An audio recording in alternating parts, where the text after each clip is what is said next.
సంక్రాంతికి వస్తున్న movie clear గా డాకు మహారాజ్ ని గేమ్ చేంజర్ ని డామినేట్ చేసేసింది. ఫ్యామిలీ ఆడియన్స్ కి ఉన్న పవర్ అలా ఉంది. మరి రీసెంట్ గా రిలీజ్ అయిన మూవీస్ అన్ని దాదాపు యాక్షన్ మూవీస్, వైలెంట్ మూవీస్, అసహ్యమైన మూవీస్, వాటిలో ఫ్యామిలీస్ తో చూడదగినవి చాలా తక్కువ.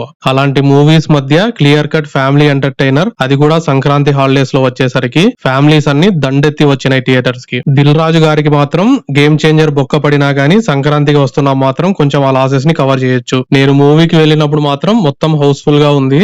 ఎక్కువగా లేడీస్ ఉన్నారు. జై అనిల్ రావిపూడి అంటున్నారు.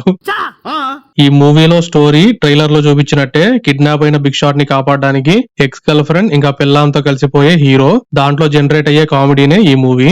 ఇలాంటి మూవీస్ లో స్టోరీ ఏముండదు గానీ పోయినామా, నవ్వినామా, వచ్చినామా అంతే, అంతా జబర్దస్త్. ఈ మూవీలో ఐశ్వర్య రాజేష్ గారి యాక్టింగ్ బాగుంది. ఇంకా ఒక పిల్లోడు ఉంటాడు, వాడి యాక్టింగ్ బాగుంది. ఇంకా వెంకటేష్ గారు బాగానే చేస్తారనుకోండి. నాకేమనిపిస్తుందంటే ఇప్పుడు ఈ మూవీ హిట్ అయింది కాబట్టి ఇంకా ప్రతి ఓడు వచ్చేస్తాడు ఇలాంటి మూవీస్ తీయడానికి.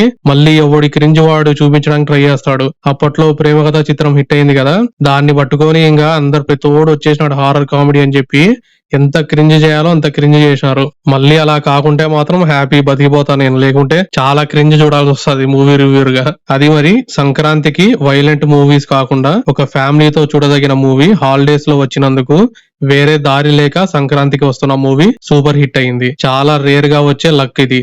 దీనికి కింద సుడి ఉండాలి. నాగార్జున గారు కూడా ఫ్యామిలీ ఎంటర్టైనర్స్ చేస్తారు, కానీ అందులో రొమాన్స్ అని చెప్పి అసహ్యం చేస్తారు, అందుకు ఆ మూవీస్ హిట్ కావు. కానీ వెంకటేష్ గారి మూవీలో రొమాన్స్ అసహ్యంగా ఉండదు, కొంచెం చూడదగినట్టుగా ఉంటుంది ఫ్యామిలీతో. ఇది మరి సంక్రాంతికి వస్తున్న మూవీ హిట్ అవడానికి రీజన్స్. ఈ వీడియో నచ్చితే లైక్ చేసి సబ్స్క్రైబ్ చేయండి. ఇంకా వెళ్ళొస్తా మరి, బాయ్ బాయ్.